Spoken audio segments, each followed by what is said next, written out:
No matter how long and confusing is the list of symptoms a person has, from chronic fatigue to infertility to mental problems, I am sure to find only two things wrong. They have in them pollutants and or parasites. 64,000 is the median number of words per book. Average person reads about 200 words per minute. Simple math will tell us that is one book in 320 minutes. To accomplish this in 7 days, numbers say you would have to read for 45 minutes a day.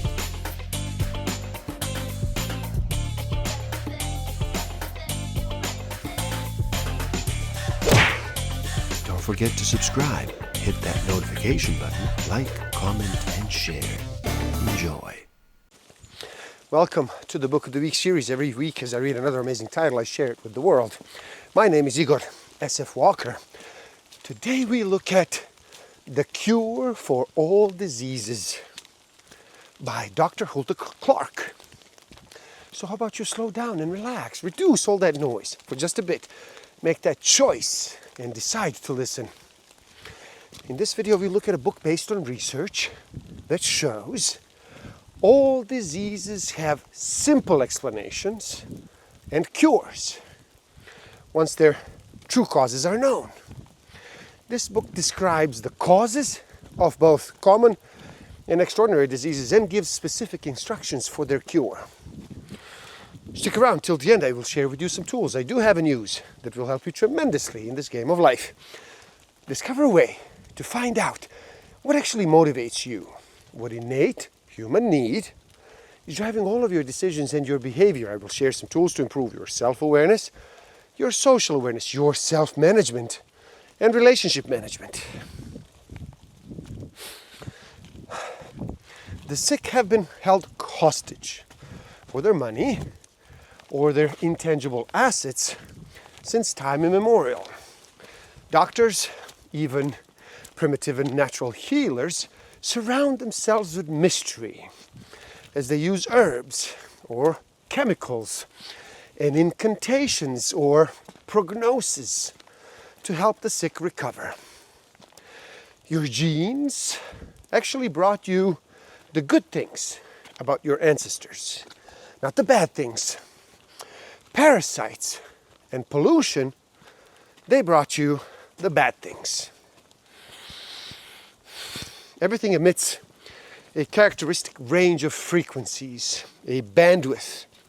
In general, the more primitive the organism, the lower its bandwidth. Advanced animals have higher frequencies and the range is wider. The human range is from 1,520 kilohertz to 9,460 kilohertz. Pathogens, molds, viruses, bacteria, worms, mites, they range from 77 kilohertz to 900 kilohertz. Fortunately for us, we can work on zapping pathogens in the lower range without affecting humans in the upper range.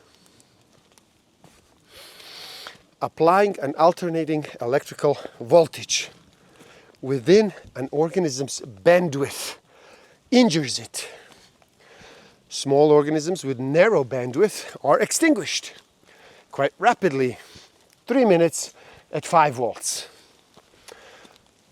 Positively offset frequencies can actually kill the entire range of small organisms, viruses, bacteria, parasites in just 7 minutes. Pollutants are all the dead things around us that should not get into your body because they interfere with the body's work. As long as they do not penetrate tissues, they will not interfere, like plastic eyeglasses and clothing. But if they are invasive, your body must fight to remove them. Pollutants can invade your body via the air you breathe, the foods and beverages you do eat and drink, and the products that you do put on your skin. Now, the biggest tragedy is not recognizing when a pollutant is harming. Now, what if you invented a device that could search people for the presence of mycotoxins, extremely toxic substances made by food, molds? And what if you found that although many people have them, those who were sick with the cold always had at least one of them? Would you ask whether a sudden buildup of mycotoxins is what really lets colds develop? Why do some people in the same family get the cold whilst others do not? What if you found everyone with cancer had the human intestinal fluke in their liver and no one else did? What if you found everyone with diabetes had the pancreatic fluke of cattle in their pancreas and few others ever did? What if you found everyone with asthma tested positive for ascaris in their lungs? What if you always found every mysteriously ill person had some unsuspected parasite or a pollutant? Well, the device is the synchrometer, and these what ifs are actually all true. You see, diagnoses are based on a description of what is happening at a particular place in your body. Now, this is like calling a mosquito bite behind the ear by one name and a mosquito bite behind the knee by another name. If you never see the true cause, a mosquito at work, the system could be excused as somewhat sensible. Now, once you have seen how common house dust is implicated in the common cold, well, you get rid of the house dust. Once you have seen the mold in your food facilitate the cold virus, you throw out the moldy food. But only seeing is believing. Nothing is left to faith. We have been taught that illness is largely our own fault, that it is due to catching something, not eating what we should, like roughage or vitamins, or not doing what we should, like dressing properly, exercising, or going to bed on time. Somehow, it is our own fault, either by doing something we shouldn't or not doing something we should. When absolutely no fault can be found, then we are told, well, it is our genes. The current concepts on disease causation, blaming our actions and our genes, are simply not logical. But until now they appeared logical. Suppose a mosquito or a flea bit 1,000 people. It would always be in a different place. And if you were using the location and the effect system to diagnose the problem, you could have 1,000 diagnoses listed for them, including a defective gene. Now, could you be persuaded to accept a gene replacement for your red itchy bumps? Now, after you have found the parasite interlopers hiding in your body, you can kill them electronically. And after you have identified the pollutants stuck in your organs, you can stop eating them, breathing them, or putting them on yourself. In response, your body will begin to heal, just as surely as the mosquito bite heals. Your body has been trying to rid itself of its parasites and its pollutants all your life. It had its own ways. Now, sweeping your liver clean is the most powerful way of helping your body heal itself after the parasites are gone. There are thousands of bits of trash accumulated in the liver bile ducts, they will turn into stones, gallstones if left in place. We have only two problems: parasites and pollutants. Parasites are things that live on us, using up our food and giving us their waste. And pollutants are toxic things in us, making it difficult for our organs to do their work. These two things are responsible for all of our other problems. Our bodies have been trying to rid us of these by making stones, making secretions, giving us swellings, inflammation, and even benign tumors. Now we develop deficiencies and disabilities. Finally, some permanent damage is done. Our hair turns gray, we develop cataracts, the spine bends, the nerves and muscles die, and we weaken. Our bodies harbor numerous stages of tapeworms, but not the tapeworm itself, which may belong to a dog or cow or pigeon. Tapeworms, they lead complicated lives, much like insects do with their caterpillars, larvae, larval molts, pupae, and eventual adults. There's hardly a predator species in the existence that does not have its own characteristic tapeworm. Whatever animal species you have lived near, or once lived near, you most probably have swallowed some of its filth and some of its tape eggs. Now you can find these larval cysts in your organs using slides of the cysticerous stage of various common tapeworm. Search in your muscles, your liver, your stomach, your pancreas, your spleen, intestine, and even brain. You will not find even little bits of them in your white blood cells. Influenza is a virus that can cause the flu. Now, does it belong to us as humans or to a larger parasite that we are hosting? It is easily transmitted from person to person, and in less than a year it can spread across the whole planet. Some flu examples are influenza A, B, C, swine flu. However, much that it is called the flu, it is actually caused by a bacterium, either Salmonella or Shigella.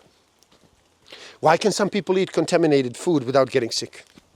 Maybe their salmonellas don't multiply as rapidly. Maybe their stomach acid is strong enough to kill most of them. Maybe their bowel movements are frequent enough to expel them quickly.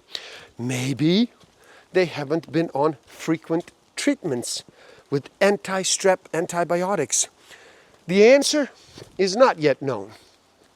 You see, aging is necessary, but chronic illness and pain, they're not.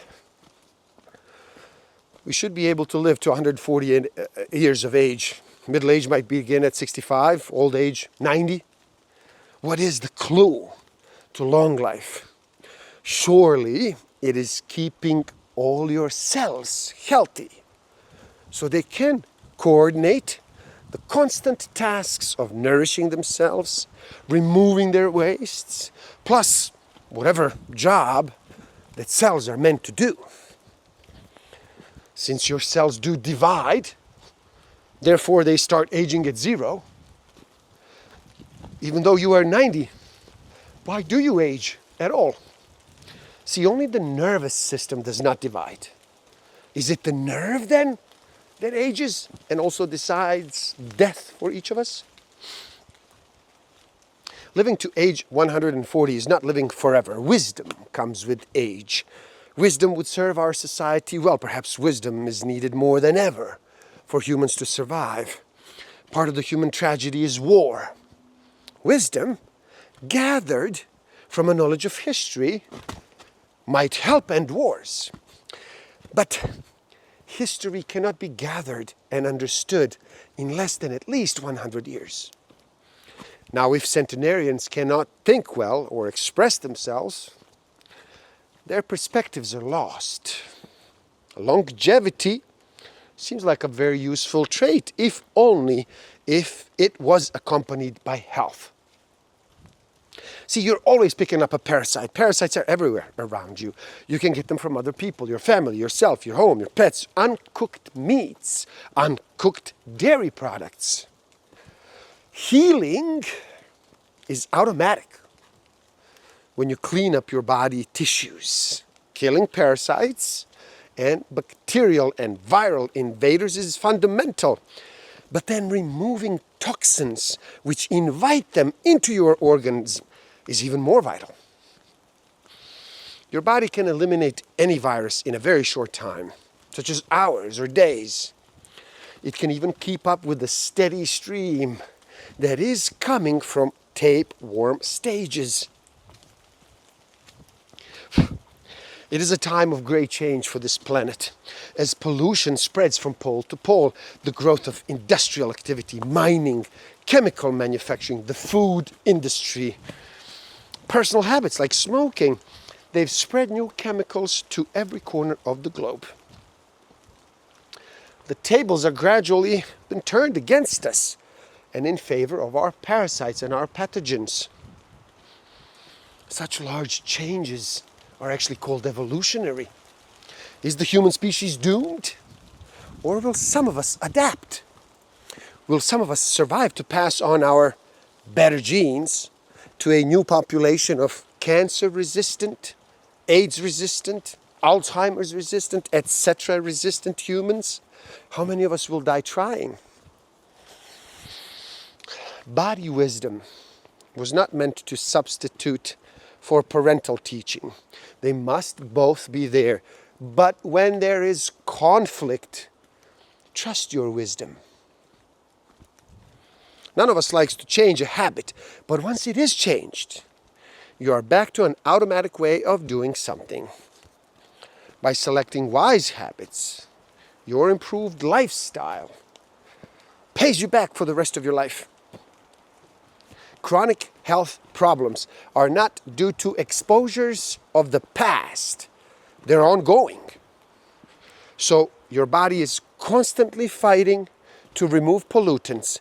Now, in order to stay sick, you must be constantly resupplied.